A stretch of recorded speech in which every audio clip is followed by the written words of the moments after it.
अयोध्येमधल्या राम मंदिरामधल्या गर्भगृहामध्ये रामलल्लाच्या मूर्तीची स्थापना करण्यात आली आहे। उज्जैनच्या शंखानं या मूर्तीला स्नान घातलं गेलंय आणि विधिवत अशी महापूजा सुद्धा संपन्न झाली आहे। रामलल्लाच्या स्थापनेच्या वेळी अयोध्या नगरीमध्ये जय श्रीराम अशा घोषणा देण्यात आल्या आणि या जयघोषानं अयोध्या नगरी दुमदुमली सुद्धा।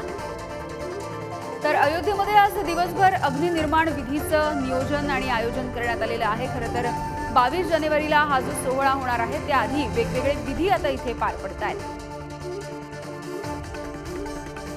अयोध्येमध्ये राम मंदिरामध्ये काल रामलल्लाची मूर्ती आणण्यात आल्याच्या नंतर आता मुख्य विधी सुद्धा केले जात आहेत आणि या सगळ्या विधींना गती आली आहे आणि आज याचाच एक भाग म्हणून अग्निनिर्माण विधी सुद्धा केला जाणार आहे।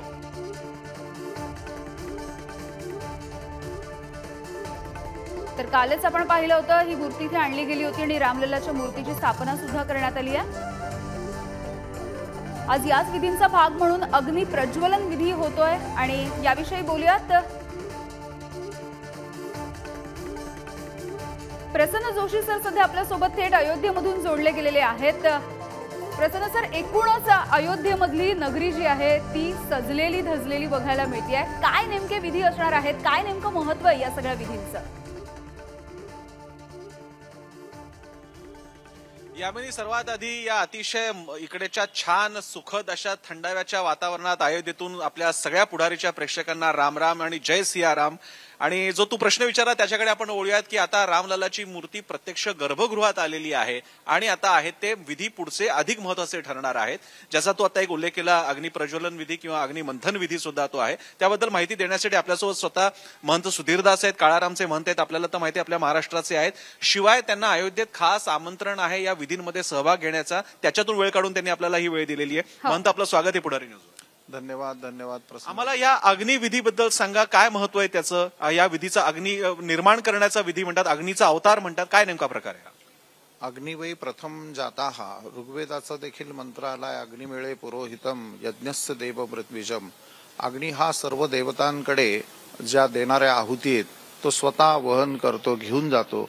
हा अग्नी अत्यंत पवित्र आणि पवित्ररित्या अग्निमंथन करून प्रज्वलित केला जातो। म्हणजे आपण जसं ताक घुसळतो, रवी असते आणि लोणी वर काढतो, तसं ती ऐरणी आणि मंथा या तिथे विधिपूर्वक जे प्रधान यजमान आहे ते संकल्प करतात आणि तो अग्नी प्रज्वलित त्या ठिकाणी करून मग कापूस आणि गवऱ्या जे कुशा आहेत, अगदी वाळलेल्या नारळाच्या शेंड्या असतात किंवा आपल्याकडे आपण पाण्यामध्ये जे सुगंधी जे काही द्रव्य टाकत असतो, वाळा त्याला म्हणतो, त्यावरती तो अग्नी घेतला की तो मोठ्या प्रमाणावर प्रज्वलित होतो। त्याचा क्रव्याद नामा अग्नी नमः असं म्हणून त्यातला जो अशुद्ध अग्नी आहे, जो प्रेताग्नी तो बाहेर काढला। हाच अग्नी या पुढच्या विधींना वापरतो? जी, हा अग्नी आता संपूर्ण विधी होईपर्यंत 22 तारखेला जेव्हा देवता स्थापन झाल्यावर पूर्ण पूर्णाहुती होईल तोपर्यंत हा अग्नी नवकुंडांमध्ये सुरक्षित ठेवला जाईल। रामलल्लाची मूर्ती आता आतमध्ये गर्भगृहात आलेली आहे, यानंतरचा आता महत्वाचे विधी कोणते असणार त्याबद्दल थोडं? आता त्यामध्ये रामलला आज जे आहे सकाळी गणेश पूजन, पुण्यवाचन, पुन्हा त्या स्थापित देवतांचं पूजन होईल। चतुर्वेदाचे जे पारायण बसले त्या विद्वत सर्व मंडळींचं त्या ठिकाणी पूजन होईल आणि स्थापित देवता झाल्यानंतर रामभद्र म्हणून जे प्रधान यंत्र त्या ठिकाणी ठेवलेलं आहे त्याची स्थापना होईल। त्यानंतर नवग्रह स्थापना होईल, असंख्यात रुद्रपीठाची त्या ठिकाणी स्थापना होईल आणि देवतांचा पुष्पादिवास, केशरादिवास इत्यादी होऊन देवता शय्यादिवासाला देखील त्या ठिकाणी जातील। म्हणजे देवता संपूर्ण केशरामध्ये ठेवली जातील। साधारणतः 25 किलो केशर, 25 किलो केशर त्या ठिकाणी ठेवलंय।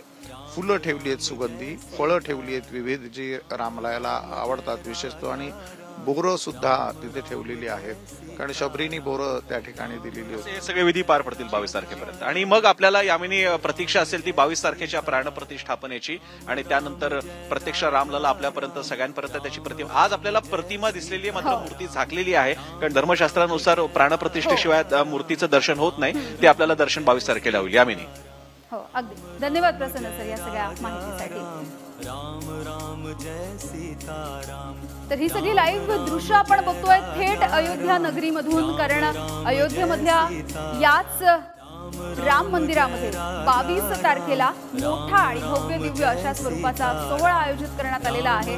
रामललाच्या मूर्तीची प्राणप्रतिष्ठा होणार आहे आणि मंदिराचे लोकार्पण सुद्धा केले जाणार आहे।